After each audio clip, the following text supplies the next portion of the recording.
Hi guys, मेरा नाम अजय शरावत है। आप सभी लोग जानते हैं कि हमारे कंट्री में 500 और 1000 के नोट बैन कर दिए गए।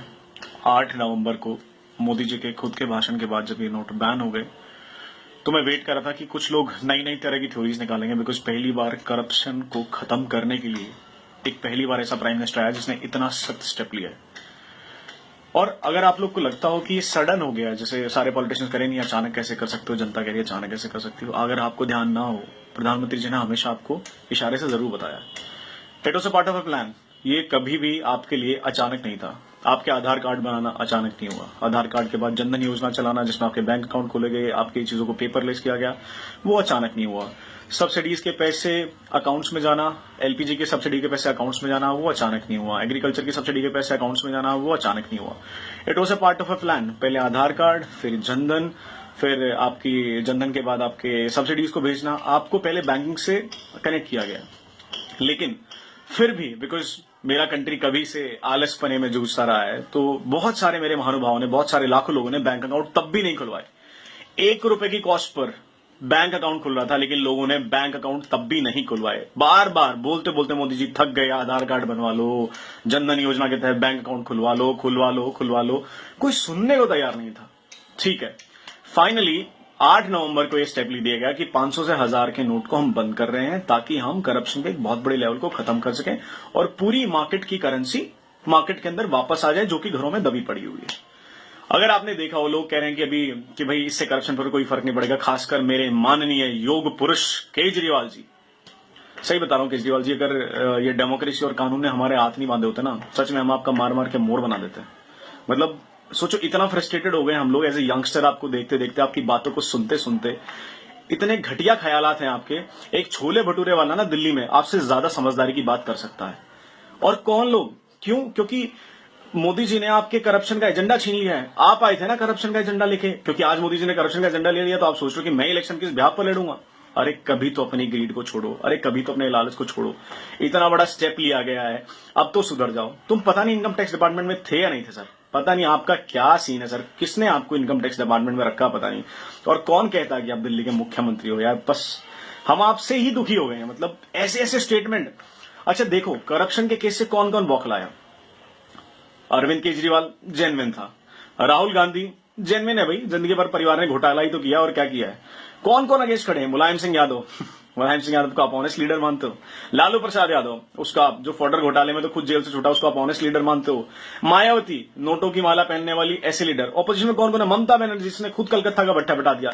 एक बार ये देखो कि कौन लोग अपोज कर रहे हैं इस डिसीजन को। दोस्तों समझो, इन नेताओं के चंगुल में मत आओ, ये चीज को देखो। हाँ, सब परेशान है, मैं भी परेशान हूं, मेरे पास भी 150 रुपए थे, 3-4 दिन से ऐसे ही घूम रहा हूं, मैं एटीएम तक एक्सेस नहीं कर पाया हूं। कहीं ना कहीं तक 130 करोड़ को देश को मैनेज करने के लिए मैनेजमेंट उतनी ज्यादा नहीं थी बैंक के पास। लेकिन हाँ, अभी बैंक ने कुछ मेजर स्टेप लिए हैं, जिसके तहत उन्होंने मोबाइल बैंक चलाने के लिए कहा है, मोबाइल एटीएम चलाने के लिए कहा है। मतलब आपके गांव में, आपके आसपास में अगर 6 एटीएम थे, अब मोबाइल एटीएम के थ्रू 10 वैन और खड़ी हो जाएंगी, तो आपके पास वहां 10-12 एटीएम और एक्स्ट्रा होंगे, और बैंक भी शुरू हो जाएंगे। आप थोड़ा सा साहस रखो।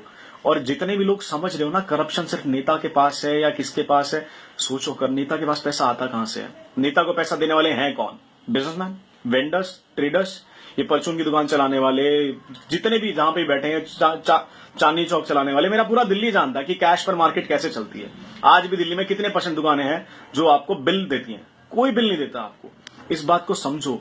इतने ज्यादा लोगों का पैसा मार्केट में आया जो होल्ड करके बैठे थे। आप जो लोग कह रहे हैं ना कि ये लाइनें बहुत लंबी लंबी हैं, बाहर लाइनें बहुत लंबी लंबी हैं, मैं आपको कुछ कुछ चीजें बता देता हूं लाइनें क्यों लंबी हैं। इनमें से आधे से ज्यादा लोग वो हैं जिनके फैक्ट्री ओनर्स ने अपनी लेबर को छुट्टी देके, पैसे देके भेजा कि जाओ डिपॉजिट करा के लाओ और कैश एक्सचेंज करा के लाओ, ताकि वो अपने ब्लैक का व्हाइट कर सकें। इनमें से ज्यादा पॉपुलेशन वो जो उस पैसे को रिपीट कर रहे हैं। हमारे जैसे लोग हैं, 4.5 से 5% के सैलरी लोग हैं जो सिर्फ तनख्वाह में से अपना टैक्स कटाते थे। बाकी तो टैक्स आप पैसे ही खा रहे थे। रोज टैक्स बचाओ, ये टैक्स ही नहीं भरते। डॉक्टर हैं, कितने इंडिपेंडेंट क्लिनिक्स हैं, कितनी इंडिपेंडेंट शॉप हैं, ट्रेडर्स हैं, चांदनी चौक है, भगीरथ पैलेस है, मार्केट है, जहां सिर्फ कच्चे का काम होता है। मैं खुले में बता रहा हूं, सिर्फ कच्चे का काम होता है। जहां पे कहा जाता है भाई साहब कच्चे में डील करेंगे, ये ना आपको कभी बिल देंगे। इनका धंधा होता है 60 लाख का, और इनकी इनकम टैक्स रिटर्न फाइल उठा के देखोगे ना तो मिलेगी आपको 7 लाख रुपए की। तो सोच के देखो, क्यों सैलरीड आदमी, एक सैलरी वाला आदमी ही सारे भारत का टैक्स क्यों भरेगा? ये बिजनेसमैन कहां जाएंगे, ट्रेडर्स कहां जाएंगे, ये कौन भरेगा इनका टैक्स? ये क्या मक्खन मलाई खाने के लिए बैठे हुए क्या? और इन्हीं के ऊपर लगाम लगाने के लिए मोदी जी ने स्टेप लिया है और ये बहुत ही कमेंडेबल स्टेप है, ये फ्यूचर का स्टेप है, ये इंफ्रास्ट्रक्चर का स्टेप है। इस स्टेप के अंदर मोदी जी को अगर हम सपोर्ट नहीं करते तो हम कायर हैं, हम पे धिक्कार है हमारी जिंदगी पर कि एक ऐसा प्रधानमंत्री मिला है जो इस देश को कहीं ले जाने में सक्षम है, उसे ले जाने की राह रखता है और हम आज उसे सपोर्ट तक नहीं कर पा रहे हैं। कल आर्मी की बात जब आई तो इंटरनेट फ्लडेड था कि हम आर्मी के साथ हैं, ये हैं, सपोर्ट है। अरे इंटरनल वॉर छेड़ लो तुम, बाहर तो आर्मी बहुत अच्छी है, जो अंदर की वॉर छिड़ी है ना, हमें इससे लड़ाई लड़नी है। हमें केजरीवाल जैसे टुच्चे, जाहिल और इन गवार मुख्यमंत्रियों से पीछा छुड़ाना है। मायावती की कास्टिस्ट की पॉलिटिक्स, मुलायम सिंह यादव की कास्टिस्ट पॉलिटिक्स, ये चोर बैठे हैं, पुराने पापी बैठे हैं। ये कांग्रेस आज के थोड़ी ना, ये 60 साल की दी हुई बीमारी हमें करप्शन की। और मैं आपको कहता हूं, वादा दिलाता हूं, जो इंफ्रास्ट्रक्चर अभी मोदी जी डेवलप कर रहे हैं ना, आप देखना आने वाले टाइम में इससे भविष्य बदलेगा। आज हम सब भारतीयों का, सबके सब सिटीजन्स की जिम्मेदारी है, अधिकार है, रिस्पॉन्सिबिलिटी कि आज हम पर जो भी हो रहा है हम उसे झेलें, मोदी जी का साथ दें और इस करप्शन की लड़ाई में मोदी जी के साथ खड़े हों। मोदी जी, मैं आपके साथ खड़ा हूं और मेरे साथ पता नहीं कितने हजारों लाखों यंगस्टर आपके साथ खड़े हैं। अगर कोई इसके खिलाफ लड़ेगा तो हम उसके खिलाफ भी लड़ेंगे, लेकिन ये करप्शन की लड़ाई अब जारी रहेगी। मोदी जी, आपके स्टेप के लिए जय हिंद।